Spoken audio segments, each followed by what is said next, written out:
देखिए आज का नेक्स्ट टॉपिक है root diminished bye a given number. एक पॉलिनोमियल आपको दे रखी है और उसके रूट को डिमिनिश करना है। डिमिनिश मतलब उसके रूट्स को एक डिक्रीज करना है। जैसे कि मान लिया जाए कि एक पॉलिनोमियल है, एक इक्वेशन है आपके पास f of x is equal to a not x to the power n plus में a one x to the power n minus one a2 x to the power n minus 2 continue like this plus an is equal to 0. Yes, ये एक equation दे रखी है और आपसे ये पूछा जाता है, आपसे ये पूछा जाता है कि वो पॉलिनोमियल निकालो कि जिसके रूट इसके रूट से क्या है h डिमिनिश हो। मान लिया जाए कि ये एक पॉलिनोमियल है, अगर x इसका एक रूट है, x इसका रूट है, आपको एक पॉलिनोमियल बनानी है जिसके रूट इसके रूट से h कम हो। डिमिनिश का मतलब क्या है कि h वैल्यू कम हो, मतलब एक ऐसी पॉलिनोमियल बनानी है जिसके रूट x की बजाय क्या हो, x माइनस h हो। क्लियर है क्या कह रहे हैं? समझ में आया ना? पूछ क्या रहे हैं? इसमें एक पॉलिनोमियल दे रखी है, अगर उसका रूट x है, लेकिन आपको एक ऐसी इक्वेशन बनानी है, एक ऐसी ट्रांसफॉर्म इक्वेशन बनानी है जिसके रूट की वैल्यू क्या आ जाए, x माइनस h। इसको बोलते हैं रूट डिमिनिश्ड बाय h, मतलब उसके रूट h कम हो पहले वाले से। तो मान लिया जाए कि लेट कर लेते हैं कि y is equal to x minus में h, तो दिस इम्प्लाइज x की वैल्यू निकालेंगे y plus h is equal to x। तो रूल क्या है कि इस इक्वेशन में x को रिप्लेस कर दो y प्लस h से, तो जो नई इक्वेशन आएगी उसके रूट पहले वाली इक्वेशन से कितने कम मिलेंगे आपको, h कम मिलेगा। जैसे कि नई इक्वेशन अब x को y में रिप्लेस कर रहे हैं तो वो इक्वेशन y में मिल जाएगी, f of y is equal to a naught x to the power n है, बट x को रिप्लेस क्या कर सकते हैं, y plus h to the power n है, प्लस में a1 x to the power n minus one means y plus h to the power n minus one, plus में a2 y plus h to the power n minus two. Continue like this, an is equal to 0। और इसको constant, जो new constant आएंगे, अब इस polynomial को expand कर लिया, ठीक है ना, एक्सपेंड कर लिया मतलब इसकी पावर n थी, उसको ओपन कर लिया bye using the binomial theorem, इसकी पावर n माइनस वन, इसको ओपन कर दिया। ओपन करने के बाद आपके पास मिलेगा क्या, एक पॉलिनोमियल मिलेगी n डिग्री की इन टर्म ऑफ y, तो जिसको हम लिख सकते हैं a naught y to the power n plus में a1 y to the power n minus one, और प्लस में a2 y to the power n minus two, continue like this, और प्लस में an इज इक्वल टू 0। तो क्या है कि अगर इस इक्वेशन के रूट अगर x हैं, तो आपने ये जो नई इक्वेशन बनाई है f ऑफ y, इसके जो रूट होंगे वो क्या मिलेंगे आपको, x माइनस h मिलेंगे। क्लियर है? Yes sir. क्लियर? ठीक है, इसको एक एग्जांपल की हेल्प से और समझते हैं ताकि आपको और क्लियर हो जाए कि एक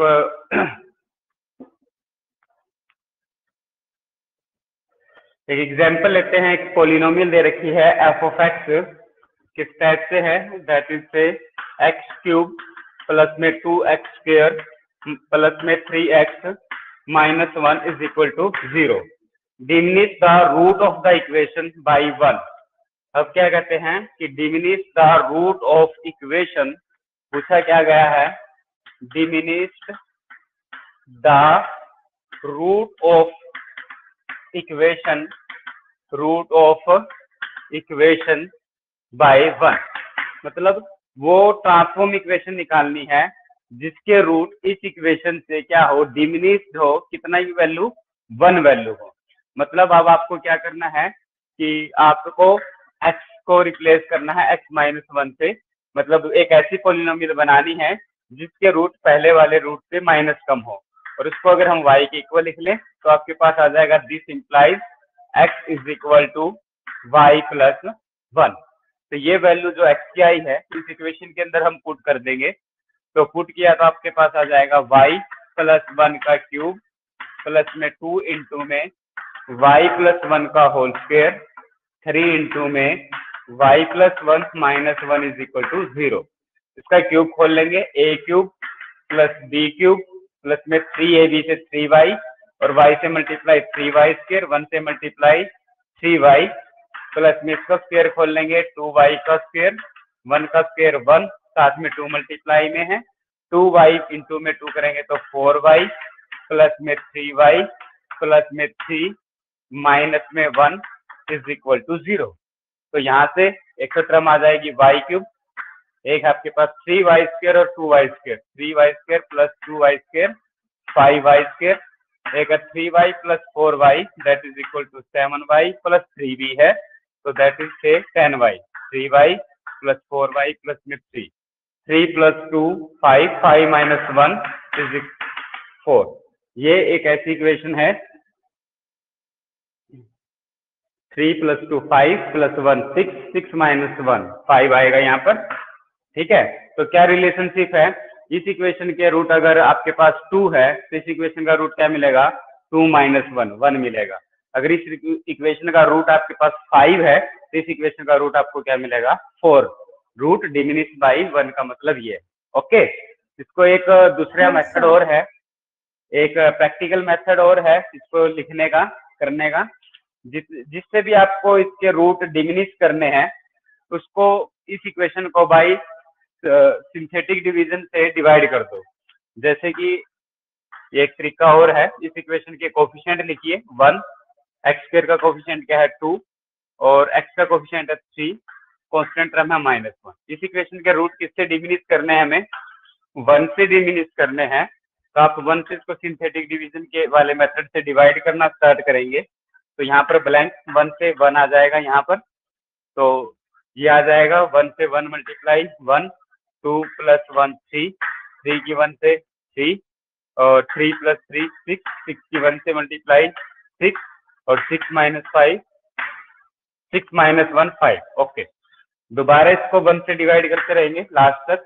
यहाँ पे 1 की 1 से 1 3 प्लस 1 4 4 प्लस 4 की 1 से मल्टीप्लाई 4 और ये आ जाएगा 6 प्लस 4 क्या आ जाएगा 10। अगेन 1 की 1 से 1 और 4 प्लस 1 क्या आ जाएगा 5 फिर ब्लैंक और यहाँ क्या आ जाएगा 1। क्लियर है यहाँ तक क्या किया है सिंथेटिक डिवीजन से इसको। Yes, sir. अब रिवर्स ऑर्डर में लिखना शुरू कर दो बच्चों, रिवर्स ऑर्डर में। ये जो कोफिशिएंट है ये कोफिशिएंट किसका बनेगा y क्यूब का, तो 1 इंटू में y क्यूब प्लस में 5 इंटू में y स्क्वायर प्लस में 10 इंटू में y और प्लस में 5। जो रिमाइंडर है उनको रिवर्स ऑर्डर में लिखना स्टार्ट कर दो, 1 5 10 और 5 ये कोफिशिएंट हो जाएंगे y क्यूब, ये y स्क्वायर, ये y और ये कांस्टेंट टर्म। देखो ये वाली जो इक्वेशन आपके पास आई है ये और ये क्या है सेम है ना, y क्यूब। Yes, sir. इस तरीके से भी रूट को आप डिमिनिश करके लिख सकते हैं। ठीक है, देयर आर 2 मेथड, एक तो रिप्लेसमेंट है और एक आप by using the synthetic division we calculate the transform equation. अगर इसी क्वेश्चन में ये पूछ लिया जाए कि रूट डिमिनिश की बजाय इंक्रीज करने हो तब क्या सिचुएशन आएगी। क्वेश्चन में अभी तो हम बात कर रहे थे diminish the root by a given number, अगर आपको इंक्रीज करना है तो वहां से प्लस करेंगे, ऐड कर देंगे सर उनको। हाँ, जैसे कि आपको रूट को इंक्रीज करना है बाई 2 से इंक्रीज करना है तो आप क्या करके स्टार्ट करेंगे कि y को रिप्लेस किससे करेंगे x प्लस 2 से। जब रूट डिक्रीज करना था तो x माइनस 2 और जब डिक्रीज मतलब डिमिनिश करना है तो माइनस और इंक्रीज करना है तो x प्लस 2। तो अब रिप्लेसमेंट क्या होगी x is equal to y minus, तो रिप्लेसमेंट अब x is equal to y minus 2 होगी। अगर इसी क्वेश्चन को सिंथेटिक डिवीजन से अगर आपको करना है, किससे सिंथेटिक डिवीजन से, तो फिर आप ये बताओ कि किस नंबर से डिवाइड करेंगे, यहाँ पर कौन सा क्या यूज करेंगे। हाँ, 2 यूज करोगे -2 2 या -2 -2 माइनस -2। क्लियर है ना? इस Yes, चीज को आप sir. ये लिख सकते हो, y is equal to x + 2 है, इसको लिख सकते हैं -(-2). क्लियर है? Yes, x sir. + 2 है, इसको आप Yes, लिख sir. सकते हैं x -(-2). मतलब बात अगर ये कही जाए कि इंक्रीज द रूट बाय 2, अगर आपसे ये पूछ लिया जाए कि इंक्रीज द रूट बाय 2, इसका मतलब क्या है कि उस इक्वेशन के रूट को डिमिनिश कर दो बाय -2। समझ रहे हो ना? एक ही बात है। Increase the root by 2 is equivalent to diminish the root by -2। समझ गए? Yes, sir. Yes, Sir. sir.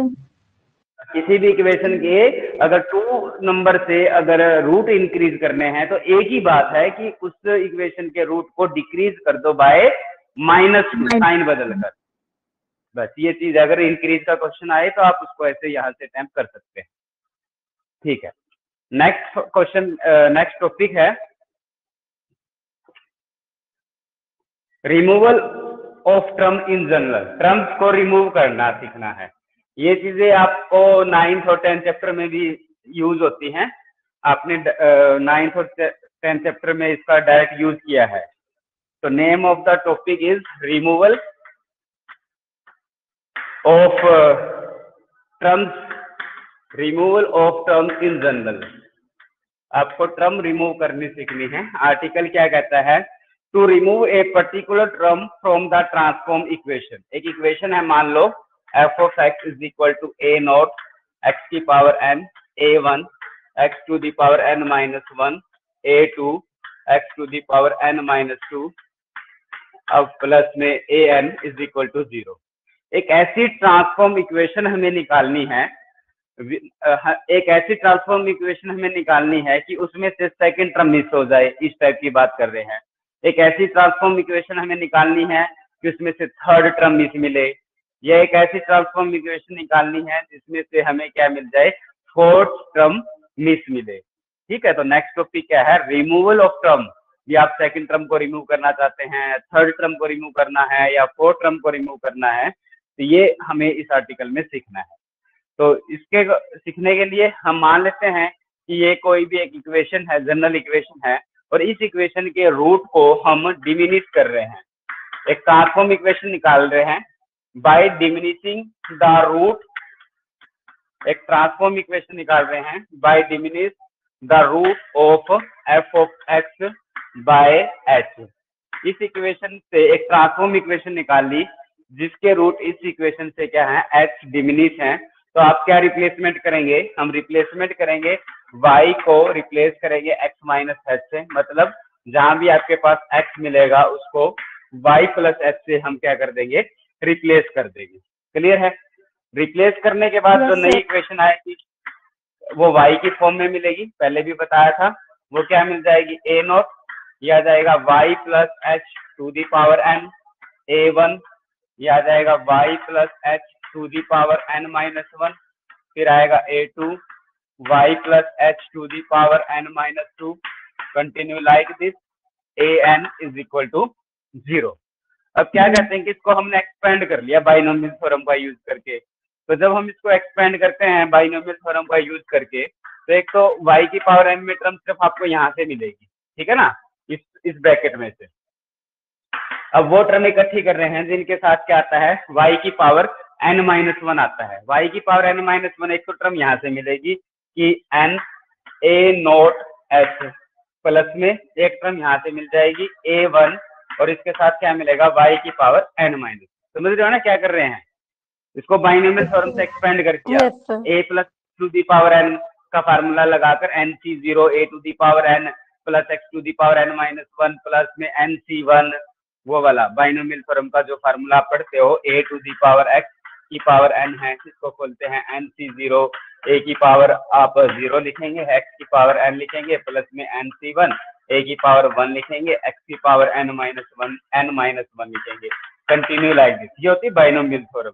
इस बाइनोमियल थ्योरम को का यूज करके इसको एक्सपेंड करके लिख दिया, इस फैक्टर को एक्सपेंड करके लिख दिया, फिर इस फैक्टर को एक्सपेंड करके लिख दिया, फिर वो टर्म इकट्ठी कर ली जिनके साथ y की पावर n है, जिनके साथ y की पावर n माइनस 1 है। समझ रहे हो ना क्या कहने चाह रहे? कर लोगे ना इस टाइप से? मतलब आर्टिकल नहीं आएगा, तो समझाने की sir. बात है। हाँ, तो प्लस में फिर वो टर्म इकट्ठी कर रहे हैं जिनके साथ y की पावर n-2 कॉमन आएगा। सभी को बाइनोमियल थ्योरम से एक्सपेंड करने के बाद वो टर्म इकट्ठी की, तो इसके साथ जो टर्म आती है वो आपके पास आती है n इंटू n-1/2 का फैक्टोरियल आएगा, साथ में a नॉट h की पावर 2 और प्लस में n-1 इंटू में a1h प्लस में a2 और y की power n-2 continue like this an is equal to 0। ये टर्म है। अब बात क्या कर रहे थे कि ये एक गिवन इक्वेशन है और हमने वो इक्वेशन निकाल ली जिसके रूट इस इक्वेशन से h डिमिनिश है f ऑफ i। अब ठीक है, अब मैं ये चाहता हूँ कि इस टर्म के अंदर जो ट्रांसफॉर्म इक्वेशन आई है, इस टर्म के अंदर सेकंड टर्म मिसिंग हो जाए। तो सेकंड टर्म कब मिसिंग होगी? जब सेकंड टर्म का कोफिशिएंट इक्वल टू 0 आ जाए, मतलब n इंटू में a नॉट बाई h प्लस में a1 इज इक्वल टू 0। तो this implies h is equal to minus a1 by n a naught. मतलब कहने की बात क्या है कि अगर मैं ओरिजिनल इक्वेशन के रूट इस नंबर से, इस h से डिमिनिश कर दूं, तो सेकंड टर्म आपको क्या मिलेगी? मिसिंग मिलेगी। बात समझ में आई या नहीं आई? क्लियर है? Yes, sir. अगर इक्वेशन के रूट को मैं इस नंबर से minus a1 by n a naught से डिमिनिश कर दूं, तो उस इक्वेशन के अंदर ट्रांसफॉर्म इक्वेशन के अंदर सेकंड टर्म क्या मिलेगी? आपको मिसिंग मिलेगी। इसी टाइप से मान लिया जाए कि मैं ये चाहता हूं कि थर्ड टर्म मिसिंग हो जाए, ये फर्स्ट टर्म, ये सेकंड टर्म, ये थर्ड टर्म है, तो ये थर्ड टर्म मिसिंग हो जाएगी अगर आपके पास क्या सिचुएशन आ जाए, n इंटू n-1/2 फैक्टोरियल, साथ में क्या है a नॉट h का स्क्वायर प्लस में n-1 इंटू में a1h प्लस में a2 इज इक्वल टू 0। ये टर्म 0 हो जाए। अब बताओ इसमें n कौन है? n क्या है यहाँ पे? n क्या है बच्चों? Order है सर। हाँ, ये जो ओरिजिनल पॉलिनोमियल, ओरिजिनल इक्वेशन, उसका ऑर्डर ही तो है न। n आपको पता है, a नोट क्या है? Coefficient of x to the power n ही तो है। तो यहाँ पर वैल्यू पुट कर देंगे n की, a नोट की, n की और a1 की और a2 की। वो सब कुछ ओरिजिनल इक्वेशन से मिलेगा। a नोट यहाँ है, a1 यहाँ है, a2 यहाँ है और n ये है ऑर्डर ऑफ द इक्वेशन। यहाँ पुट करने के बाद h की कितनी वैल्यू मिल जाएगी आपको?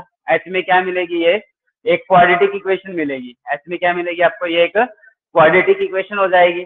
क्वाड्रेटिक इक्वेशन होगी तो h की दो वैल्यूज आएंगी आपके पास क्वाड्रेटिक इक्वेशन की वजह से। तो उन दो वैल्यूओं में से किसी भी एक वैल्यू का यूज करके थर्ड टर्म आपके पास क्या हो जाएगी बच्चों? मिसिंग हो जाएगी in the transform equation. Clear है? Yes, sir. Yes, sir. ठीक है, तो ये एक टॉपिक है, इंपॉर्टेंट टॉपिक है कि अगर आपको एक ऐसी ट्रांसफॉर्म इक्वेशन निकालनी है जिसमें से सेकंड टर्म मिस हो जाए, थर्ड टर्म मिस हो जाए, फोर्थ टर्म मिस हो जाए, ठीक है, तो उसका आपको मेथड पता चल गया है और एक क्वेश्चन लेके और थोड़ा अच्छे से समझ में आ जाएगा।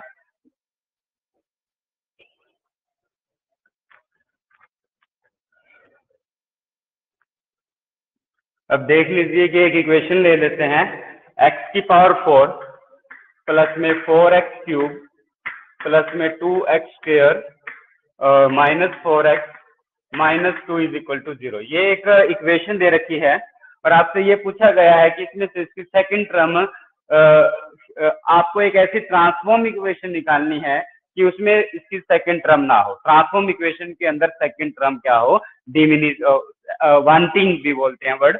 सेकंड टर्म क्या है इसमें से? वांटिंग। वांटिंग का मतलब क्या है? मिसिंग हो।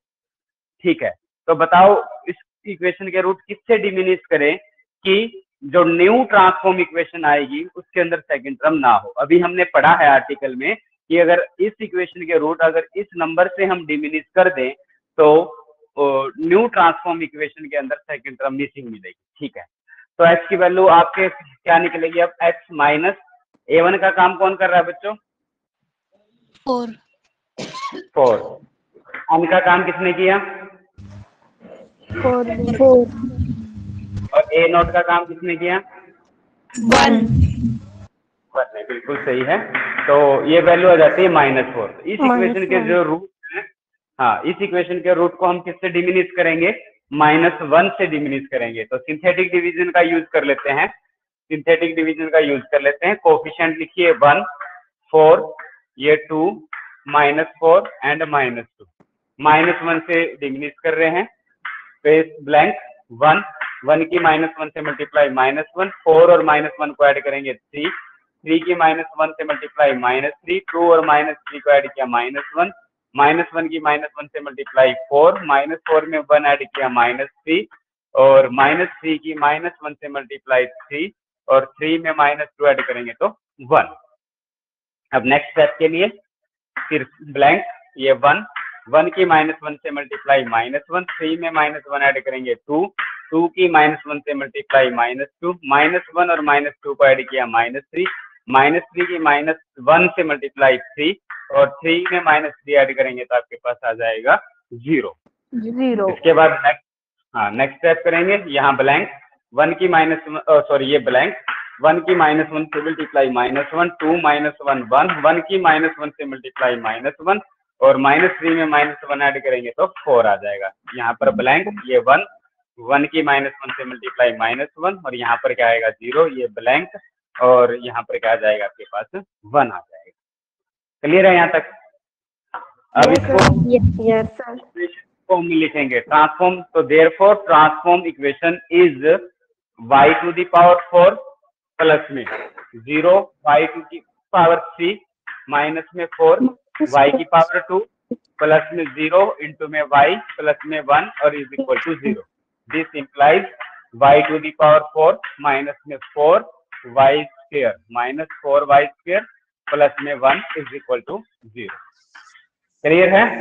क्या इसमें से सेकंड टर्म मिसिंग है? Yes sir. Yes sir. Equation में y³ की टर्म मिसिंग है। तो अपना क्वेश्चन यही था कि ये एक ऐसी इक्वेशन दे रखी है और आपको एक ऐसी न्यू ट्रांसफॉर्म इक्वेशन निकालनी थी कि जिसमें सेकंड टर्म क्या हो, मिसिंग हो। क्लियर है? Yes sir. Okay. Yes sir.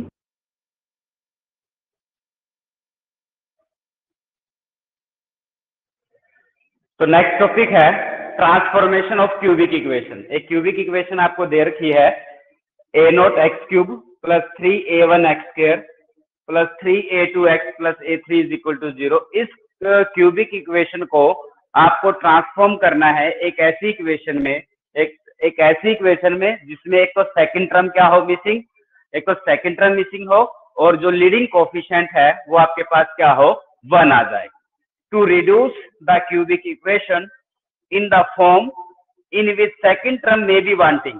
Second term may be wanting का मतलब है कि second term missing हो, and the coefficient of the leading term, और जो ट्रांसफॉर्म इक्वेशन आएगी उसके अंदर जो लीडिंग टर्म आएगी उसका जो कोफिशिएंट है वो आपका 1 हो, all other coefficient be integer, और बाकी जो कोफिशिएंट है वो क्या हो, इंटीजर की फॉर्म में हो।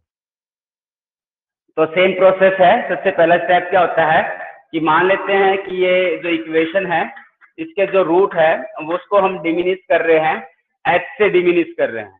अगर आप h से डिमिनिश करेंगे तो आपका मतलब है कि आप y is equal to x minus h, तो ये क्या इंप्लाइज करेगा कि x is equal to y plus h।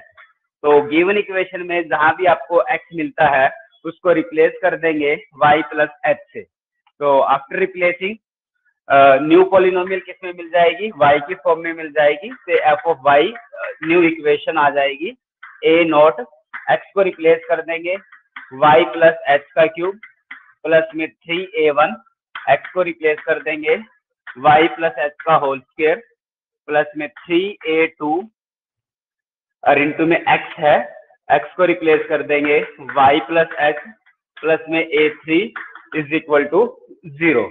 ये एक इक्वेशन थी, ठीक है। अब इसको क्यूब खोल लेते हैं। आफ्टर क्यूबिंग सभी टर्मों का क्यूब खोलने के बाद आपके पास एक तो a0 और क्या आ जाएगा, इसका क्यूब खोलेंगे तो y का क्यूब प्लस में h का क्यूब प्लस में 3y² h आ जाएगा, और प्लस में 3yh² आ जाएगा, प्लस में 3 टाइम्स ऑफ a1, इसका स्क्वायर खोलेंगे y का स्क्वायर प्लस h का स्क्वायर 2yh प्लस में 3a2 के साथ है y प्लस h प्लस में a3 is equal to 0। Okay, अब इस इक्वेशन को लिख लेते हैं कि ये इक्वेशन है a नोट के साथ क्या है y क्यूब, a नोट के साथ y, वो टर्म में इकट्ठी कर ली जिसके साथ y क्यूब था, वो टर्म में इकट्ठी कर लो जिनके साथ y स्क्वायर हो। तो एक तो टर्म ये है 3a नोट h जिसके साथ y स्क्वायर है, ये आप यूज कर चुके हैं। एक y स्क्वायर की टर्म ये है प्लस में 3a1, ये एक y स्क्वायर की टर्म है, बाकी कोई नहीं, इसके साथ आएगा y स्क्वायर प्लस में वो टर्म इकट्ठी कर लेते हैं जिनके साथ y है। y की वाली टर्म एक तो ये है a note 3a note h square, 3a note h square, y की टर्म एक आपको यहाँ से मिल जाएगी 3 की 2 से 6 a1h, एक टर्म y की ये मिली, और एक y की टर्म यहाँ से मिल जाएगी प्लस में 3a2, और इस पूरे के साथ क्या है y प्लस में y, प्लस में कांस्टेंट टर्म लिख लेते हैं। कांस्टेंट टर्म आपके पास a naught h cube, a naught h cube plus में 3a1h स्क्वायर प्लस में 3a2h प्लस में a3 is equal to 0। Clear है यहाँ तक? क्या किया है? ये जो गिवन इक्वेशन थी उसके रूट को h से डिमिनिश कर रहे हैं। डिमिनिश करने का मतलब है कि हम रिप्लेस कर देंगे x को y प्लस h से, तो रिप्लेस करने के बाद ये इक्वेशन आ जाती है। अब क्या कहते हैं कि ये जो इक्वेशंस है इनको ये एज्यूम कर लेते हैं कि इसको लिख दिया कि a not y cube plus में capital a1 y square, 3 common ले लेते हैं, एक बार इसको थोड़ा और सिंप्लीफाई करके लिखते हैं। ये है a नोट y क्यूब, इन दोनों में से 3 कॉमन लिया, 3 common a naught h plus में a1, और इसके साथ क्या है y स्क्वायर, 3 के साथ है y स्क्वायर, और फिर है 3 कॉमन अगेन है, ये आएगा a नोट h का स्क्वायर प्लस में 2a1h प्लस में 3 कॉमन लेने पर 2a1h प्लस में a2, और इसके साथ है y प्लस में जो कांस्टेंट टर्म है a naught h cube 3a1h square plus में 3a2h plus a3 is equal to 0।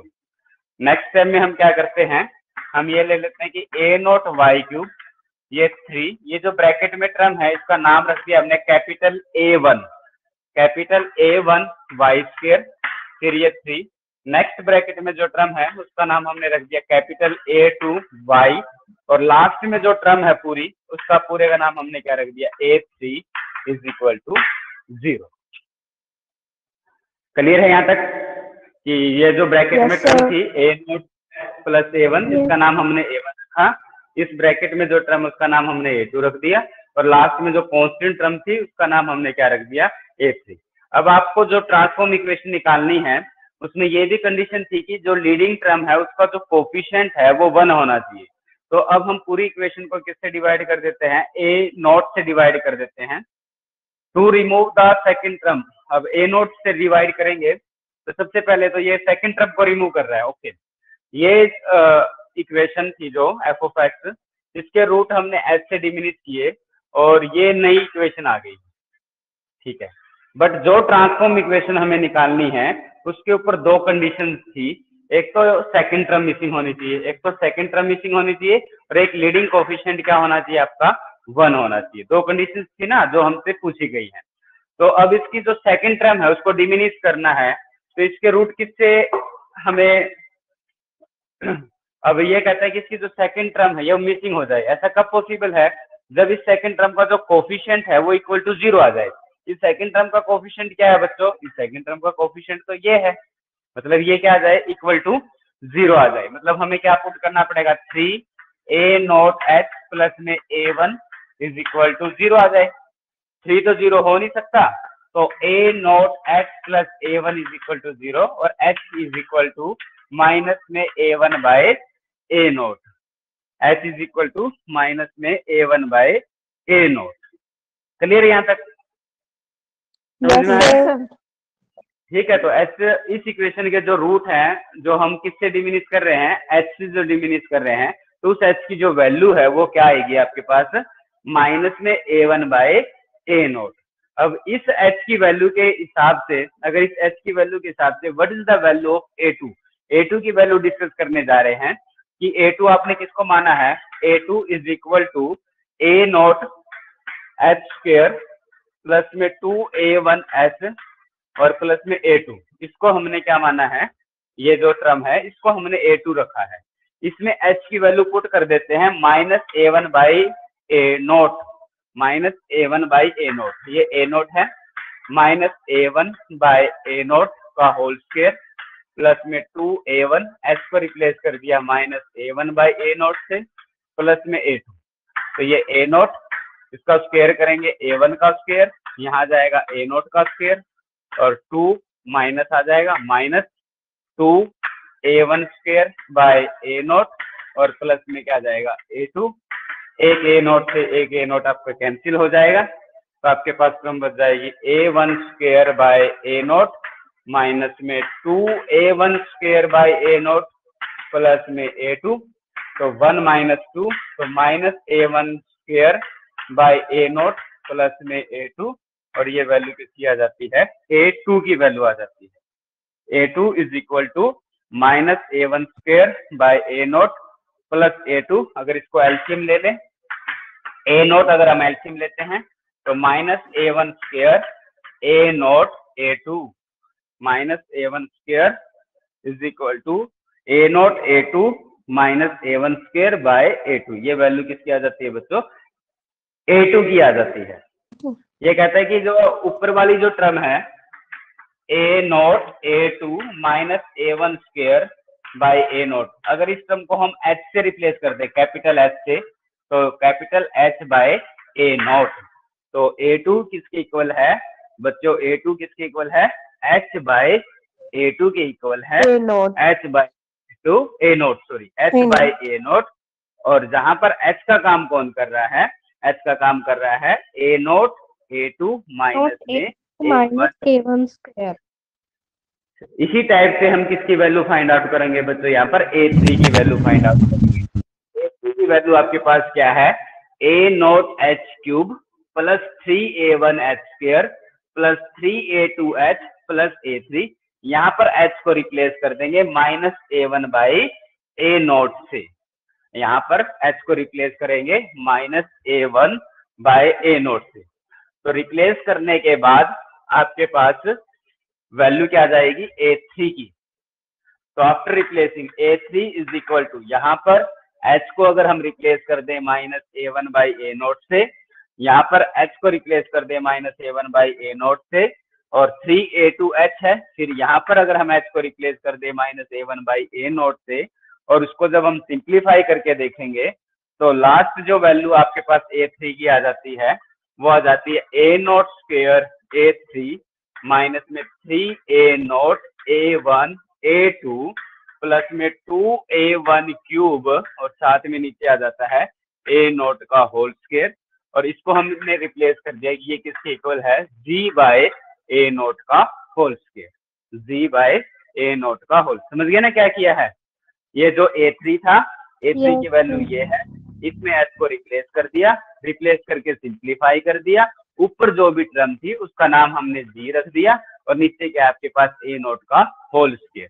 अब ये जो वैल्यू आपने निकाली है capital A2 and capital A3 and capital A1, capital A1 की वैल्यू तो क्या आएगी, 0 आएगी ना, क्योंकि h को किससे रिप्लेस करोगे, minus a1 by A note से, ए नोट कैंसिल हो जाएगा, minus a1 plus a2। Now putting the value of a1, a2 and a3 in that transform equation, इस ट्रांसफॉर्म इक्वेशन के अंदर जब हम पुट करेंगे तो आपके पास क्या आ जाएगा, एक तो ए नोट वाई क्यूब, ये टर्म मिसिंग, ये टर्म तो मिसिंग हो गई है, यहाँ क्या बचेगा प्लस में 3, और a2 की वैल्यू अभी आपने डिस्कस की थी वो क्या है, h by A note, 3h by A note, फिर इसके साथ में क्या था y भी है तो प्लस y, और a3 की वैल्यू है g बाय ए नोट का होल स्क्वायर, ए नोट का होल स्क्वायर, ठीक है ना यहाँ तक। सेकंड टर्म मिसिंग होगी। अब एक काम और रहता है, क्या काम रहता है कि लीडिंग कोफिशिएंट को क्या होना है, 1 होना है। Unity. तो इस पूरी टर्म को a नोट से डिवाइड कर देते हैं, तो y क्यूब प्लस में 3h बाय a नोट का होल स्क्वायर y और g बाय a नोट का क्यूब इज इक्वल टू 0। ठीक है, ये बात भी होगी। अब क्या कसर रहती है, Yes, sir. ये सर फ्रैक्शन leading- को हाँ हाँ बोलो बोलो। फ्रैक्शन कम कर देंगे सर। अब ये पूछा गया था कि लीडिंग कोफिशिएंट 1 है वो ठीक है, सेकंड टर्म मिसिंग है वो भी ठीक है, लेकिन अब कहा था कि इसके जो कोफिशिएंट है ना वो इंटीजर होने चाहिए, मतलब हर टर्म के कोफिशिएंट। अब ये कोफिशिएंट को इंटीजर बनाना है, मतलब इसकी फ्रैक्शनल टर्म को हटाना है। फ्रैक्शनल टर्म को हटाने के लिए आपको इसको मल्टीप्लाई करना पड़ेगा। आपने जो 8.1 एक्सरसाइज में सीखा है कि इस इक्वेशन को किससे मल्टीप्लाई करें कि इसकी फ्रैक्शनल टर्म रिमूव हो जाए। किससे मल्टीप्लाई करोगे, a नोट से। जैसे आप m से मल्टीप्लाई करते हो तो फर्स्ट टर्म को किससे मल्टीप्लाई करेंगे, m की पावर 0 से, उससे नेक्स्ट वाली टर्म को m की पावर 1 से, उससे नेक्स्ट वाली टर्म को m की पावर 2 से, उसकी नेक्स्ट वाली टर्म को m की पावर 3 से, ऐसे बताया था। अब आपके पास m का काम कौन कर रहा है, a नोट कर रहा है। तो अब इस पूरी इक्वेशन को किससे मल्टीप्लाई कर देंगे, a नोट से मल्टीप्लाई करेंगे। तो ये क्या आएगा, a नोट की पावर 0 y क्यूब प्लस में a नोट की पावर 1, लेकिन साथ में क्या आएगा y square, but y square वाली टर्म तो मिसिंग है, तो इसलिए ये क्या आएगा 0 इंटू वाई स्क्वायर। समझ रहे हो ना, a note. Yes, sir. Next term में आएगा a नोट का होल स्क्वायर, और नेक्स्ट जो टर्म है वो है आपके पास 3h a नोट का होल स्क्वायर इंटू में y, उससे नेक्स्ट टर्म में आएगा a नोट का क्यूब और g बाय a नोट का क्यूब इज इक्वल टू 0।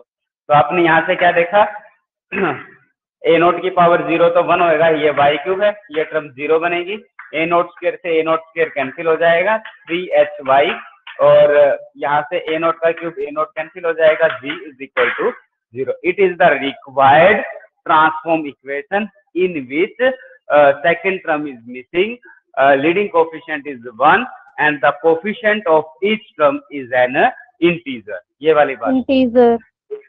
हाँ, और जहां पर h का काम कौन कर रहा है, जहां पर h का काम कर रहा है, h का काम कर रहा है a note a2 minus a1 square, और जहां पर g का काम कौन कर रहा है a naught square a3 minus 3 a note a1 a2 plus 2a1 cube, जहां पर g इसके ऊपर।